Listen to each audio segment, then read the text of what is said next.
আবার বিএনপির পক্ষ থেকে বলছে যে উদ্বেগের বিষয় আছে। ফখরুল ইসলাম আলমগীর ভাই বলেছেন, কাশেমী ভাই বলছেন, দুইজনই ভালো কথা বলছেন। কারণ রাজনীতিকে রাজনীতি দিয়েই মোকাবেলা করতে হবে। যখন ইসলামে অনুসরণ করে শরিয়া আইন বাস্তবায়ন করতে যাবেন, তখন ওটা কিন্তু রাজনীতির অংশ হয়ে যায়। সানবিট সব দিবে সামাল। সানবিট ম্যাজিক প্রেস ডিশওয়াশিং এর মাথা ঘোরানো সলিউশন। তা আপনি যে বলছে ডানপন্থীদের উত্থান এবং তার ব্যাখ্যা তিনি দিয়েছেন, আমিও দেওয়ার চেষ্টা করতেছি যে আমিও তো মুসলমানের কিছু চর্চা আছে না। আমিও তো বিসমিল্লাহ বলি খাওয়ার সময়, আমিও তো দেখলে সালাম দেই তো, এগুলো কালচারের অংশ। রাজনীতিতে কি আপনি ডানপন্থীদের উত্থান দেখছেন? না, আমি উত্থান দেখছি। কারণ হচ্ছে এই জন্যই আমি বলছি, আমি তো ফখরুল ইসলাম আলমগীর অনেক সহজ ভাষায় বলেছেন, আমি আরো কঠিন ভাষায় বলি। শোনেন, ইসলামিক আন্দোলনে যখন মুক্তিযুদ্ধ হয়, তখন ইসলামিক দলও 3টে ছিল সহযোগী। তারা ইসলামের মুক্তিযুদ্ধের পক্ষে ছিল। হ্যাঁ, যত বড় আলেমরা নাম নেই, আলেমরা কিন্তু পক্ষে ছিল, কিন্তু জামাত ইসলাম তো পক্ষে ছিলেন না।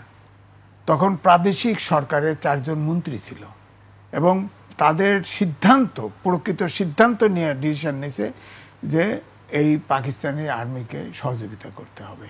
অর্থাৎ পাকিস্তানি সোলজাররা যে গণহত্যা করেছে তার অংশীদার জামাত ইসলাম, এবং এই জামাত ইসলামের যত এই যে দোষ, এগুলো কিন্তু সব ইসলামপন্থীদের ঘাড়ে চাপে। ইসলামপন্থী সবাই কিন্তু মুক্তিযুদ্ধ বিরোধী না, দেশ বিরোধী না। কারণ ইসলামপন্থী 3টি দল, এখন নাম আমার কম্পিউটারে ধরা আছে, তারা কিন্তু মুক্তিযুদ্ধের পক্ষে ছিল। এখন আসেন উদাহরণ দিই, আপনি এত বড় সমাবেশ সরারদি উদ্যানে হলো, আপনি তো লেগ ওয়ার্ক করেন, সাংবাদিক, আপনি বলেন তো, আপনি দেখেন গান, গজল, কবিতা, আবৃত্তি, জারি গান, অভিনয় সব হয়েছে, কিন্তু জাতীয় সঙ্গীত হয় নাই। কেন হয় নাই? আপনি যদি দেশে বিশ্বাস করেন, বড় জমায়েত করেন, কোনো বলেন তো দেখি জাতীয় সঙ্গীত হবে না? আপনি এত কিছু করতে পারলেন, জাতীয় সঙ্গীত হতে পারবে না? পারে নাই।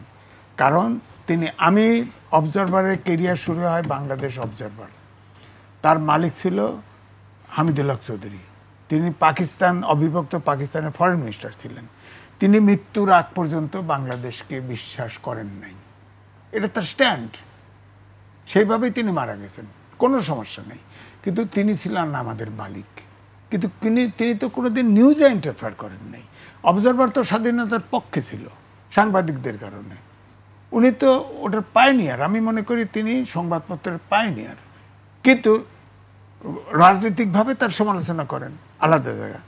আমি মনে করি যে হেফাজতে ইসলাম একটা নন পলিটিক্যাল অর্গানাইজেশন, সেখানে অনেক পার্টি, উনিও হেফাজতের নেতা বুঝলাম, এটাকে আলাদা করে রাখেন না কেন? হেফাজত একটা নন পলিটিক্যাল, ঠিক আছে, ওখানে যাও, পলিটিক্স শেষ।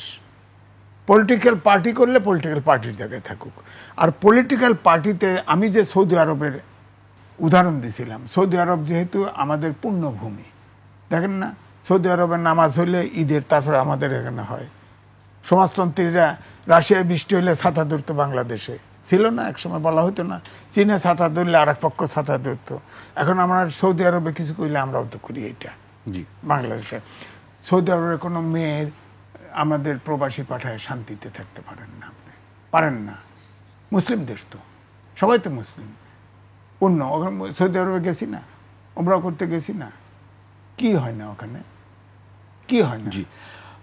আপনার এগুলো কইলে আমার কুফুর কইব আমার ভিতরে। আমি তো জানি তো ভিতরে, সাংবাদিক অনুসন্ধানী চোখ, আমরা কিন্তু বুঝি এটা কোন জায়গায় কি ঘটে।